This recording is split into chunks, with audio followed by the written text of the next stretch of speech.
all that has already happened. There are still major players and major deals to be made today. Let's run through some of what we're expecting, starting with Kirk Cousins. Well, Greeny, he's going to get released today. He then will be a free agent. This has been the expectation all along. Once he's released, he'll have time. He's been made so much money during the course of his career. He'll sit back, wait.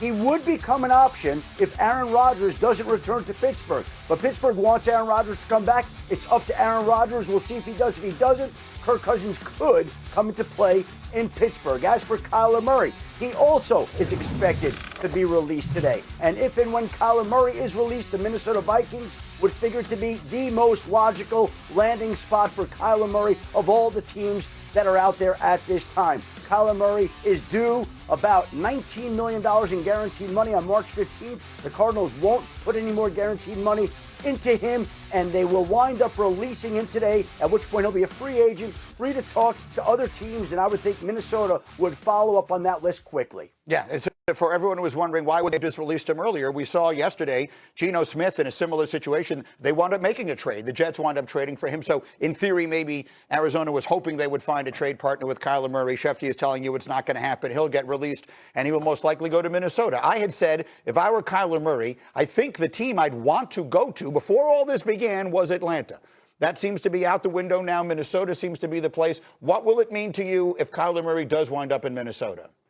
That Minnesota is capable of being a playoff football team, and Minnesota has sent a very clear message to J.J. McCarthy that you better get yourself together both on and off the field as a starting quarterback now. I think that Kyler is an interesting fit. I've talked about it. Kyler will have to kind of change the way he plays, but for Minnesota to kind of give up on a first-round draft pick quarterback under how many games has he played? 10? Yes.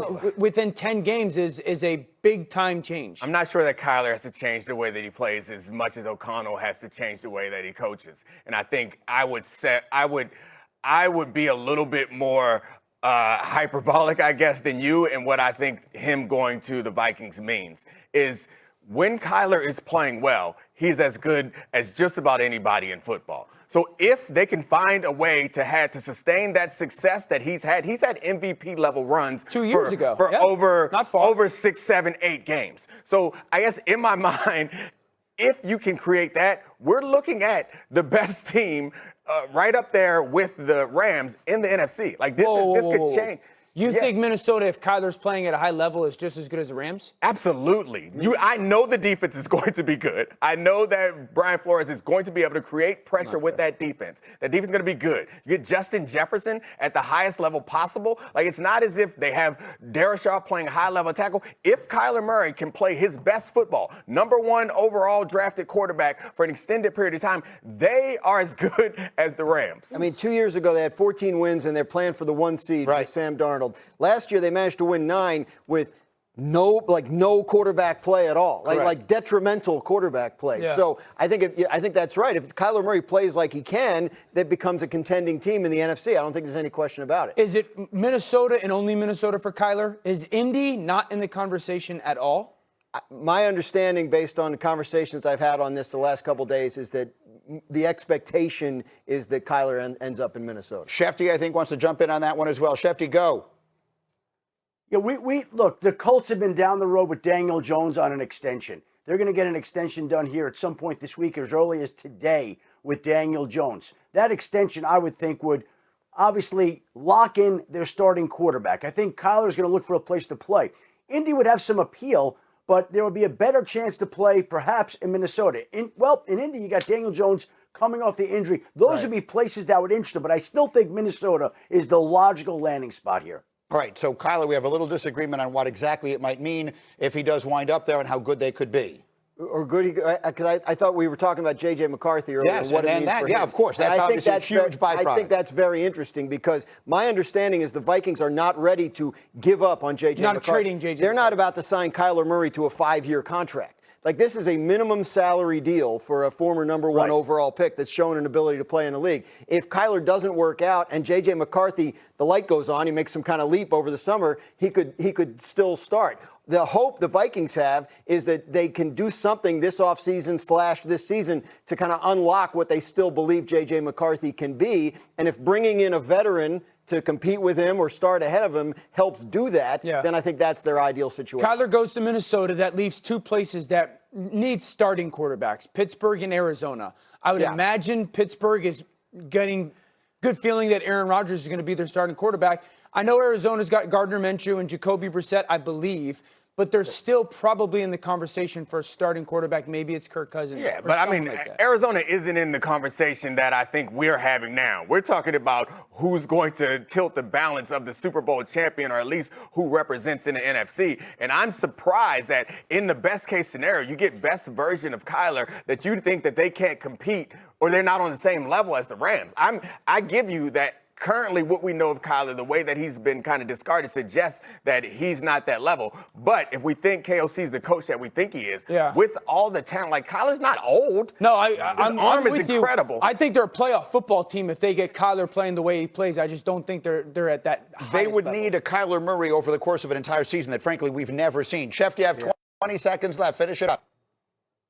Arizona, I think, is going to be moving forward with Jacoby Brissett and Gardner Minshew. Two quarterbacks that it likes. It explored Jimmy Garoppolo. Pittsburgh wants Aaron Rodgers to return. If not, it could open the door for Kirk Cousins. They also really like Will Howard. I think those are the focus of those two teams' quarterback pictures at this time. So still huge news out there to be made today. Schefter, unbelievable day from you, without question. As the day connects Crosby because of a failed physical, this morning within the last 20 minutes, segueing to Trey Hendrickson, who has agreed to a deal with Baltimore, 4 years, $112 million with incentives.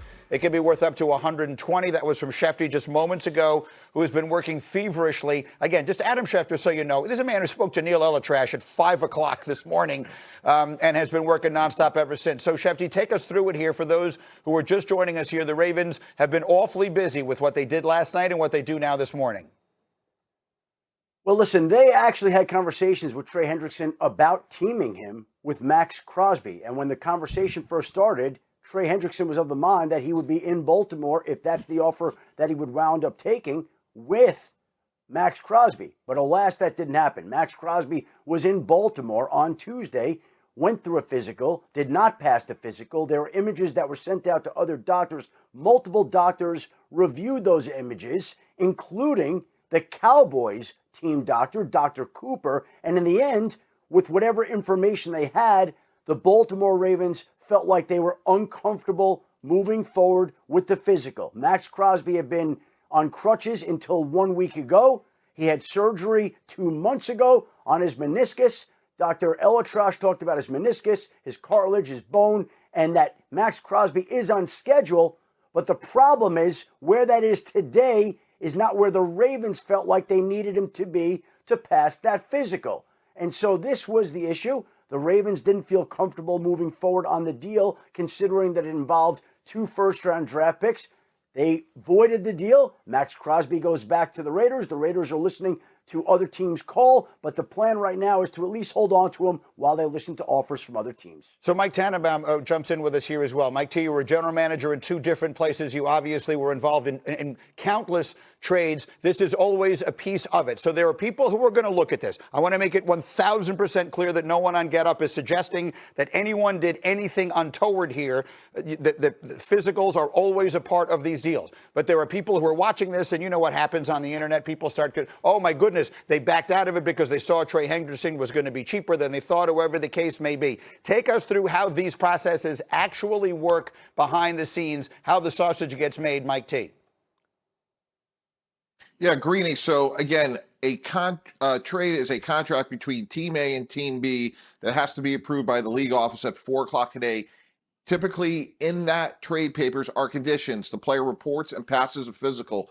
A physical is very subjective, and some teams will pass, a player, and other teams won't. It's going to candidly happen at the combine every year, where you'll see teams pass on certain players. The most famous example was Drew Brees. He failed the physical of the Miami Dolphins when Nick Saban was the head coach and went on to a Hall of Fame career with the Saints. So with that said, there is another team or two today that could make a trade with the Raiders for Max Crosby. And here's another interesting layer. you can put like different conditions in a trade. So for example, let's say they trade to the Bills for a second round pick this year and a second round pick in 2027. And if Max Crosby plays 70% or more of the snaps in 26, the 27 second round pick becomes a first round pick. So there's ways you could work around this situation if you have a team that's willing to assume some of the risk. Let me ask you a few more questions here. We'll fly through them quickly. The idea that all of these deals, literally everything we have heard Schefter and others report, starting on Monday at noon, all of these things are not official until 4 o'clock today. So we understand that almost any of them are fungible and teams or players could change their mind. But how unethical, or how would that be received within league circles if you as a team all of a sudden decided to change your mind based on the change in this process? Is that something that is just verboten as far as the ethics of the business are concerned? Absolutely. It's rare and it's disappointing when it happens. It can't really happen to us once at the Jets. You never forget the agent. You never forget the team that did it to you. So it is rare. It could happen because, again, until 4 o'clock, all bets are off. Okay, and then the final one would be if you're the Raiders now and you have the player back and you have already traded him and he has made it fairly clear that he wants out of there, and you're trying to, you want to maximize him as an asset, whether it's as a player or trading him. If you're John Spytek now and the group in Las Vegas, how are you proceeding? With a tremendous sense of urgency, and here's why, Greeny. I heard Adam say earlier about, Micah Parsons went all the way into the summer. Here's why this is different. Max Crosby is $30 million cash, $35 million cap. And that's a massive swing if he's there or not. And obviously the draft choices, Greeny, you're running the draft for ESPN. So you know that, hey, there may be a player or two that we could get in the draft, depending on where this pick may or may not be, and it materially impacts your planning. Therefore, if I could get a 2 this year and a 2 next year that goes to a 1, I'm cutting my losses, so to speak, if I'm the Raiders, because I want certainty, and I need to know what I have to operate going into the offseason. Okay, outstanding. Mike, stay with me close. Nick, go. I think it's important that for the common fan, we make it clear that we use the word pass or fail the physical as if it's something that's definite, like you hit a switch on or off. Like teams choose whether a player passes or fails a physical based on the conditions. Right. So for 2 first-round picks, he fails the physical for the Ravens. For another situation, for another team, for a different compensation, for a different situation, right, you then could pass the physical. So I'm saying that to say, as the circumstances change, what line you mark for where he has to be physically to pass a physical, that changes for all these teams. And so wherever he ends up now, the impact that he could have, we're not sure, but it still could be as high as we expect it to be for the Ravens. Like the Ravens might still think he's really impactful, but thought that for 2 first-round picks, maybe it wasn't worth it for the long-term cost. Wait, you're saying the Ravens could entertain trying to trade from again for a lesser value? No, I mean, technically they or like could, the Buffalo Bills could. I assume that the Ravens are out because the Raiders are pissed at them and they wouldn't talk to them. Yeah. But yeah, I'm saying that other teams that were not in the conversation before, now the conversation comes down. And whether Max Crosby is an every down, all-season dominant player like he was before or not matters less, because what most of these teams want is Max Crosby to kill in the playoffs, which I think even the Ravens, I would think, would believe that he could do that if you make it to the playoffs and he's healthy. It's also $30 million a year over the next 2 years. It's going to be fully guaranteed. So that factors in, too, when you talk about the price to acquire the player. I think what Mike T said, I was fascinated by, because he was referencing the creativity of a contract, at least potentially, and saying, if I'm Philadelphia, I think Philadelphia should be on the phone right now with Las Vegas. I'll be very clear. If you're Philadelphia, Howie Roseman, you have always been great at capitalizing on decreased value in the marketplace. Finding a weakness, right? and Saquon coming off a bad year, all that. Jalen Carter drops in the draft. So if I'm Philly, I was interested in saying, like, okay, if you're Philly, call the Raiders. And to Mike T's point, we'll give you a 1 next year and a 2 this year if he makes X% of plays or plays the X amount of snaps. I found that very interesting just from a viewership perspective. Go ahead, Mike. Greeny, ironically, when we traded for Brett Favre with the Jets from the Packers, we actually had different conditions on the draft choice because we were getting him late. He was obviously a Hall of Fame quarterback. It could have gone all the way up to a first-round pick, depending on how much he played and team success. So, again, it doesn't happen often, but in a situation like this, it could fix a problem where John Spytek, the GM of the Raiders, gets on the phone with Buffalo, Chicago, even Tampa Bay, and says, hey, we need something this year, and we need a one next year if he's Max Crosby. And I think that is a fair resolution given the circumstances. And the value, I think, is hard for us to predict what happens to his value as the season goes along. Understand that the Raiders will have an impact on their cap this year and the amount of cash that they have to put up. But if the season goes along and there are injuries or there are teams that are close that feel like they just need something to get over the hump, like while I think immediately Max Crosby's value goes down, if you are a team that thinks you're super close and you're like, we're right there, Max Crosby is healthy, he's been resting for much of the season for the Raiders. Right now, before the trade deadline, I'll give you a first-round pick in next year's super impressive draft to go ahead and bring him over and impact our team. It's safe to assume the Raiders are the ones who are just on the short end of the stick here. Accurate? For the moment. I mean, the Ravens, right I feel, settle into a decent place. The Raiders right now, there's nothing that they can do. I mean, they could still trade him. They're going to try and trade It's him. a question of what the price is. In relation specific to the situation. And by the way, they can still fit him under their cap, even with all these other deals they agreed to a couple of days ago. So, I mean, it might work out fine if he's healthy and plays well for the Raiders. They make them even better. Go ahead, Schefter, finish it up. Yeah, they're back to where they were before on Max Crosby, but now there's a sense that some teams would have to take a look at him medically, and even his own surgeon who operated on the knee 2 months ago says that the time for a physical that would be better to do, it would be a couple of months from now when he's healthier, when he's closer to being back to action. And so the Raiders could opt to trade him, and they likely will. Now, at some point, the price on the compensation will drop, and it'll get to a certain point where even teams that wouldn't have gone there for the money and the picks, you kind of meet a common ground to where it works. Like all of a sudden, the Philadelphia Eagles weren't in, but now they are. The Buffalo Bills weren't in, but now they are. You see if it gets to a certain spot where all of a sudden it brings in other teams that did not have interest. That's what's going to happen down the line here at some point. And I will remind everyone that the draft, I'm just throwing this out there, the draft everyone wants a part of is the 27 draft. The point, For whatever that's worth. That's the draft everyone wants to be in, is next year's draft. So all of this will continue, and we work our way forward. But on a day filled with ridiculous